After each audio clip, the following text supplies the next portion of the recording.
Opening remarks.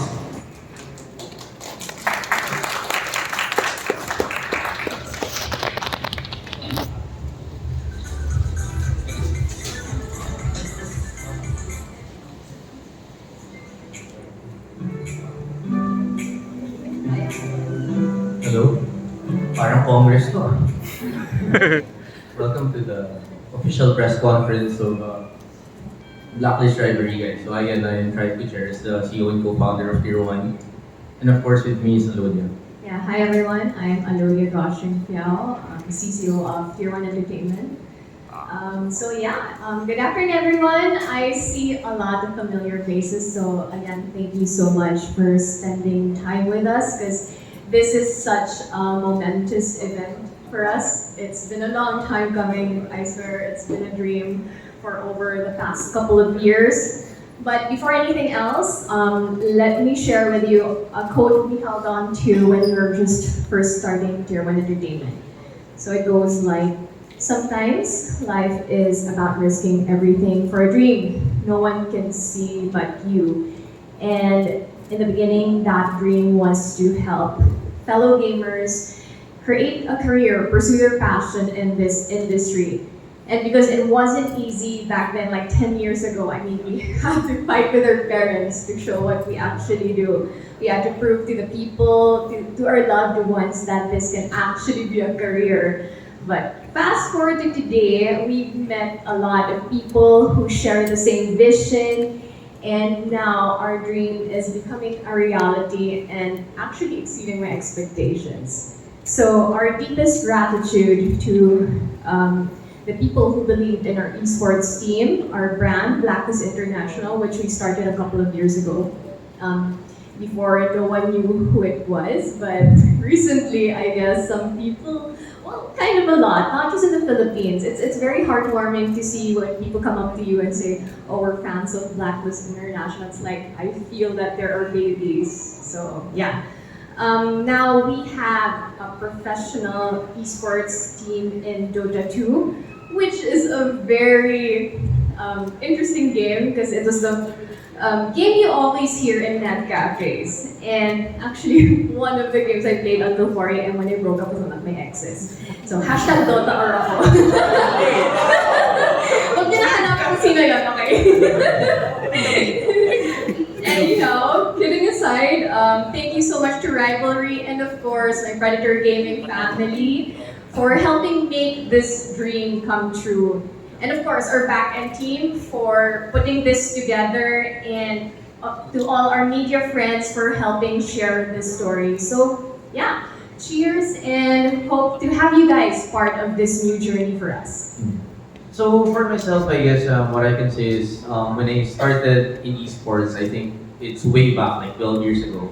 I really found my love and passion for Dota first before creating Tier 1 and doing what I do today.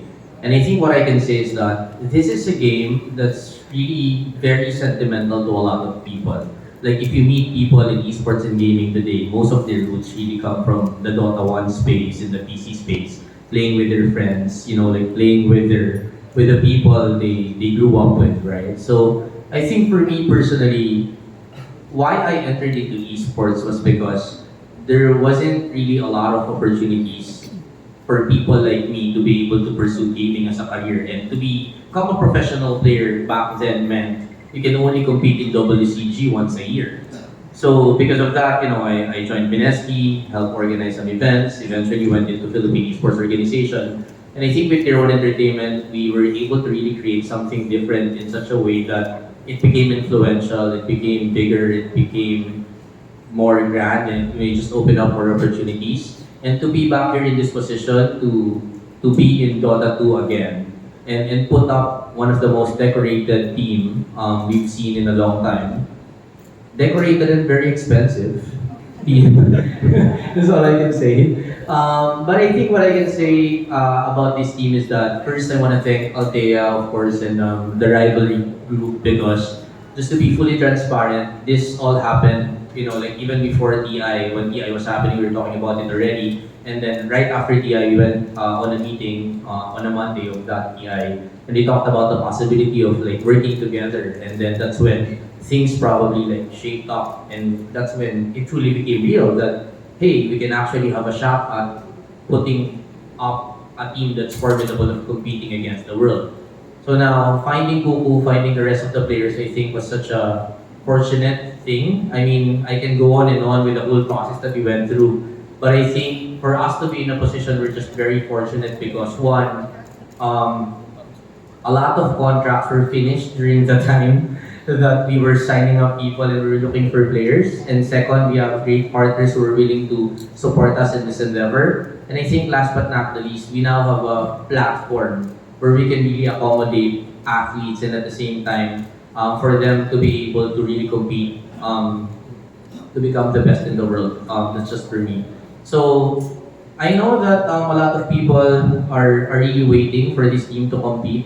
And ako din, I'm super excited kung ano yung kaya nilang mabuo. Because I truly believe in the Filipino talent when it comes to Dota 2. We've seen it in years. We've always been top 3 in terms of the number of players na nandun sa the international. But we haven't seen a full stack Filipino team like this. So for that, I'm super excited. And as much as I'm a co-founder here and a CEO, I'm here as a fan of these players. So I'm just super happy to see them and watch them compete in the next DPC season. Hopefully they can break the whole years. And last, I just want to thank everyone pala. Kasi like, I know that this is not kind of like the norm, you know, to put up a press conference like this for a Dota 2 team, you know, like this. Pero ako lang, like, I just want to say that I think this is necessary just because no matter what happens from here on forward, I think this is super exciting. So thank you very much for coming, everyone.